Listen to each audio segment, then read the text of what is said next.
तर बघा की या व्हिडिओमध्ये मी गणित म्हणजे ज्याला की आपण मॅथमॅटिक्स म्हणतो आणि विज्ञान म्हणजे ज्याला की आपण सायन्स म्हणतो, तर बघा की गणित आणि विज्ञान हा विषय सोप्या पद्धतीने शिकवण्यासाठी शिक्षकांनी कोणत्या पद्धतीचा वापर करावा, तर या व्हिडिओमध्ये मी दोन काय केलेले आहेत, फरक केलेले आहेत.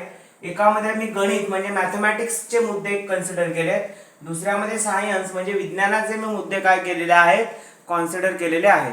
तर बघा की या लेक्चरमध्ये माझा एवढाच पर्पज आहे की गणित आणि विज्ञान हे विषय जी ग्रामीण भागातली मुलं आहेत त्यांना परीक्षेमध्ये मार्क मिळतात, परंतु जेई नीट याच्यामध्ये ज्या मूलभूत संकल्पना विचारल्या जातात त्याच्यासाठी मग तेवढी प्रश्न सोडवताना लिंक लागत नाही.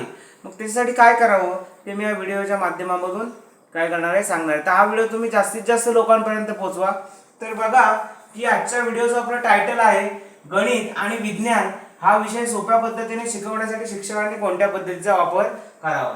तर पहिला आपण काय करणार आहोत की गणिताच्या पद्धती बघणार आहोत आणि दुसऱ्या आपण विज्ञानाच्या, पहिल्या आपण मॅथमॅटिक्सच्या मेथड्स बघणार आहोत आणि त्याच्यानंतर आपण सायन्सच्या मेथड्स बघणार आहोत.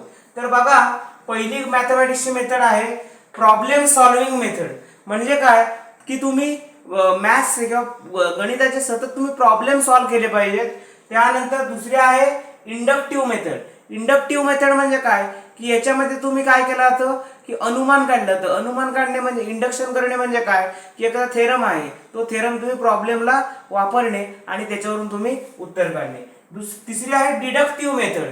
डिडक्टिव्ह मेथड म्हणजे काय तर डायरेक्टली एखाद्या सायंटिस्टने काढलेला रूल असतो आणि त्या रूलनुसार तुम्ही प्रॉब्लेम सोडवत असता. चौथा आहे ॲनालायटिक मेथड. ॲनालायटिक मेथड म्हणजे काय की त्याला आपण विश्लेषणात्मक पद्धत म्हणतो, त्याच्यामध्ये आपण विश्लेषण करत असतो. पाचवा आहे संयोग क्रिया.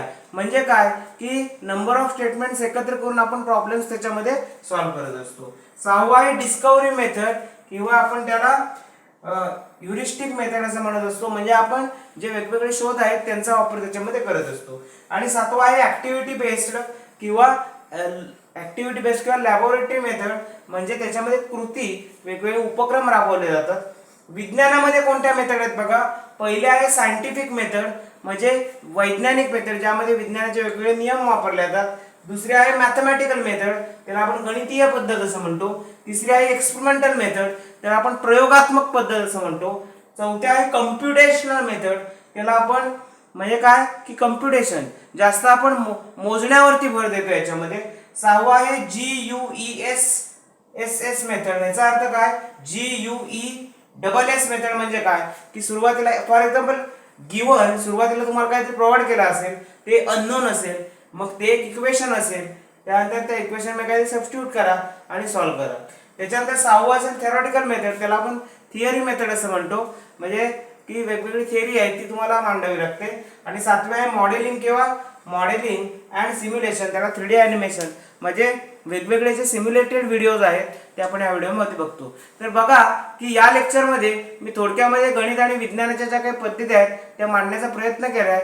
इथून पुढच्या भागामध्ये आपण नेक्स्ट भाग बघणार आहोत. धन्यवाद.